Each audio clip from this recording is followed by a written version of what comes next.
Demand for the US dollar is buoyed by record highs of the S&P 500. An obvious thaw in the trade relations between Washington and Beijing boosts interest in US securities, thus enabling the capital flow from Europe to the US. This makes a negative impact on the euro-dollar pair. On Friday, the Canadian dollar is one of the worst performers in light of the dismal employment report.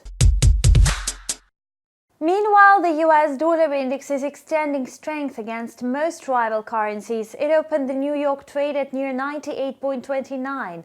Other currencies find it difficult to compete with the US dollar, which can benefit from both escalation and de-escalation of the trade conflict. Market sentiment on the US dollar is likely to remain positive because the first phase trade deal will improve the outlook for the global economic growth. The euro is trading at the lowest level since October 15. On Friday, it shed 0.2% to trade at 1.1020. The prospects of the resolution of the US-China trade war knocked down the yen.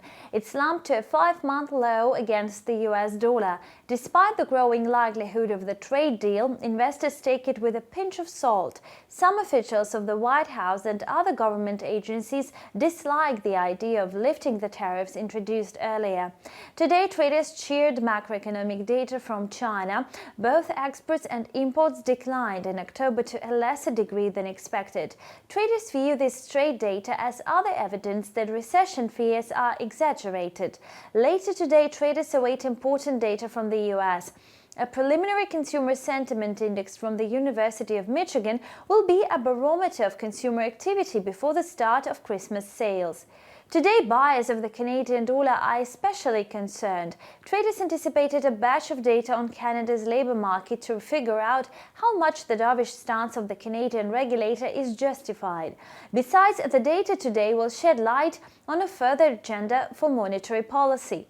The focal point is an employment report. It reads that the number of employed people decreased in October after a notable increase a month earlier. Canada's jobless rate remains at 5.5%.